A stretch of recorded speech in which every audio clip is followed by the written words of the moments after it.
Barry, thank you so much for having us today. You've been with Newmark for 40 years. Tell us the origin story. How did you get there? We had our own small brokerage company. It was called H.L. Richer. We were the agent for a building owned by the Rudin family, 41 Madison.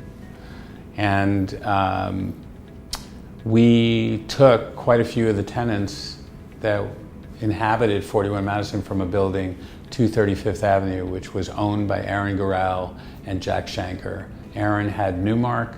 He was very interested in selling the company, and he went to see his partner Jack and said, these kids are taking all of our tenants. We should go try to hire these guys. And what happened was he ended up selling us the business alongside of his son, Jeff Gurral, and Jeff and I ran the business really for the next 35, 40 years. And how would you say the company has changed in that 40 years? Someone came up to me yesterday and said they spoke to their father, who was also here at Newmark. His son now works at Newmark.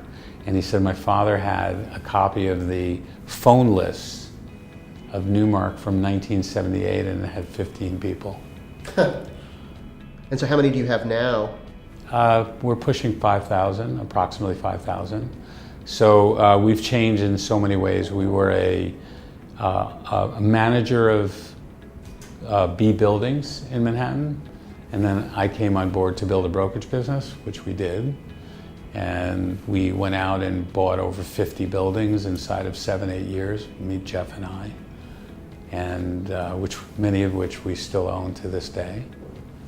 And so the business has changed from a B building manager of properties to a manager of institutional quality real estate, like 1251 Avenue of the Americas. We were just hired for One World Trade Center as a leasing agent. So we've come a long way in that respect, both in size, quality, brand, the services that we offer, the different services that we provide.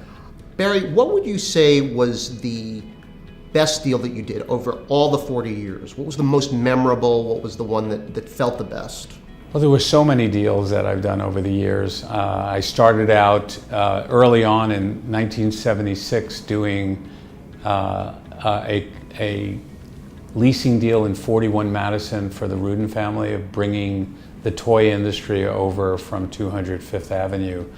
We were given the Deal of the Year award. That was putting together 5 leaders in the toy industry to elect to come together, getting everyone to think that their competitors were coming so that they would sign, having some ability for them to get out. And subsequently we rented over 200,000 square feet in 41 Madison, and this was over a period of a few years. Then subsequently became the leasing agent of a building, 200 Lexington Avenue. Tell us about your role as CEO of Newmark. What are you doing just on a day-to-day level? For the most part, I do the acquisitions. Buying a company, it's critical to have a relationship with the person selling their business to you. I hire brokers, so you might have seen in the Wall Street Journal this last week the acquisition of a hotel group from Eastdil Secured. So this is one of the top 3 hotel groups in the U.S. I hired Rob Griffin, who's our head of capital markets in the U.S. He's a powerhouse in Boston, came over with 60 people on his team to be head of capital markets. Kevin Shannon on the West Coast. So there are many hires that are leaders in the industry that I do myself. So that's my second job. My third job is really strategy. So what differentiates us? What makes us a company that people should hire? How do we add value? How do we move the needle for clients? What are those things that will really push the company forward into the next generation? So that's my third job. My fourth job is focused on technology. We were a lead investor in the latest round for Notel, which is a flex working environment. We just were a lead investor in something called Workframe, which is a a collaborative tool for brokers to communicate with their clients online and run projects through.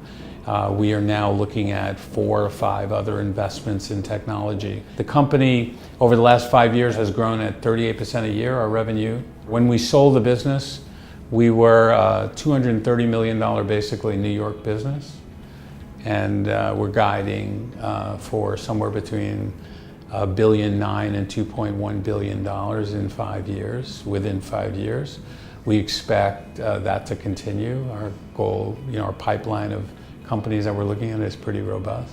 Well, Barry, thank you so much for having us. It was a pleasure. Pleasure to be here.